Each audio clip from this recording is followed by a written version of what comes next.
চট্টগ্রামের জঙ্গল সলিমপুরে রাতভর অভিযান চালিয়েছে যৌথ বাহিনী। এ বিষয়ে আরও জানাতে চট্টগ্রাম থেকে আছেন সহকর্মী আহসান রিটন। রিটন, যৌথ বাহিনী অভিযানের পর পরিস্থিতি বর্তমানে কতটা নিয়ন্ত্রণে এবং এছাড়াও কোনো গ্রেপ্তারের তথ্য আছে কিনা?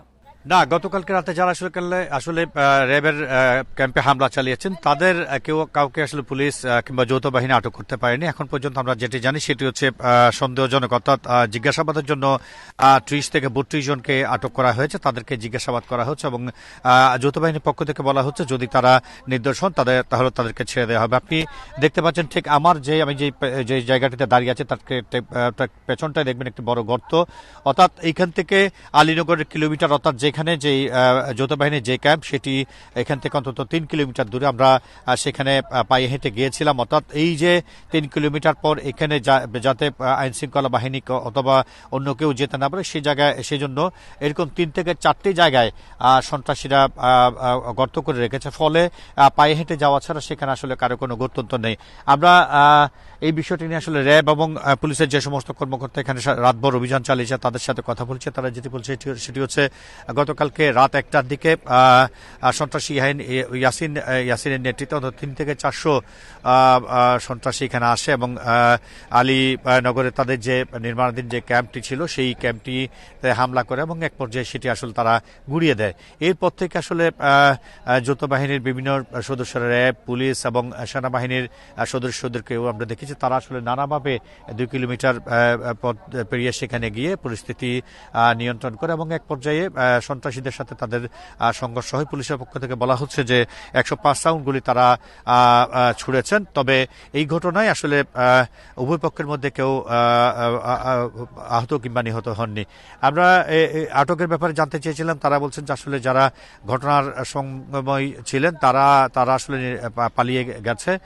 তবে এই ঘটনার সঙ্গে কেউ জড়িত আছে কিনা সেই বিষয়টাকে মাথায় রেখে তারা সকালে বেশ কয়েকজনকে আটক করেছেন। তারা স্থানীয় যে আলীনগর হাই স্কুল আছে সেই স্কুলে তাদেরকে রাখা হচ্ছে এবং সেখানে জিজ্ঞাসাবাদ করা হচ্ছে। তবে একটি বিষয়, এখানে যাদেরকে আটক করা হয়েছে তাদের মধ্যে অনেকে কলেজের শিক্ষার্থী রয়েছে এবং তাদের স্বজনরা বলছেন যে একেবারে ঘুম থেকে তুলে নিরপরাধ যারা তাদেরকে আসলে আইনশৃঙ্খলা বাহিনী ধরে নিয়ে গেছেন এবং অনেকের সামনে ইন্টারমিডিয়েট পরীক্ষা রয়েছে। তারা বলছেন তাদের সন্তানদেরকে যেন ছেড়ে দেওয়া হয়। তারা বলছে তারা রাত 1টার দিকে গোলাগুলির শব্দ শুনে তারা বিষয়টি জানতে পেরেছেন। তাদের সন্তানরা তখন বাসাতেই ছিলেন। তাদেরকে ঘুমন্ত অবস্থায় ঘুম থেকে তুলে নিয়ে তারা ধরে নিয়ে গেছে এবং এই ক্ষেত্রে আসলে প্রশাসনের তারা সহায়তা কামনা করেন। আপনি জানেন যে জঙ্গল সলিমপুর এখানে আসলে বিভিন্ন সময় আইন শৃঙ্খলা বাহিনীর সঙ্গে সন্ত্রাসীদের সংঘর্ষ হয়েছে, এমনকি অনেক গণমাধ্যম কর্মী এখানে আসলে সন্ত্রাসীদের হাতে নানাভাবে লাঞ্ছিত হয়েছেন। সর্বশেষ গত 9 মার্চ যৌথ বাহিনীর মতো 3 থেকে 4,000 সদস্য এখানে একটি সাঁড়াশি অভিযান চালিয়েছিলেন এবং তখন তারা বলেছিলেন যে এখানে যে সমস্ত সন্ত্রাসী ছিল তারা এখানে আর নেই, অর্থাৎ পুরো জায়গাটি এখন তাদের আয়ত্তের মধ্যে রয়েছে। সেই আয়ত্ত থাকা অবস্থাতে গতকাল রাতে এই ঘটনাটি ঘটেছে। কিন্তু ভাগ্যের ব্যাপার হচ্ছে এখানে কোনো রকমের আহত নিহতের ঘটনা ঘটেনি। পুলিশ যে ক্যাম্পটিতে হামলা চালানো হয়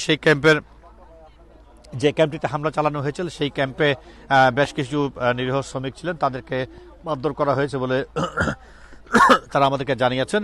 তো পুলিশ যৌথ বাহিনীর পক্ষ থেকে যেটি বলা হচ্ছে সেটি হচ্ছে তাদের যে অভিযান সেটি আসলে আপাতত শেষ এবং এখানে যাতে আর নতুন করে কোনো সংঘর্ষ কিংবা অন্য কিছু না ঘটে, প্রীতিকর ঘটনা না ঘটে সেই বিষয়টিকে মাথায় রেখে তাদের বিশাল ফোর্স এখন পর্যন্ত আলীনগর ক্যাম্পের এলাকায় অবস্থান করছে।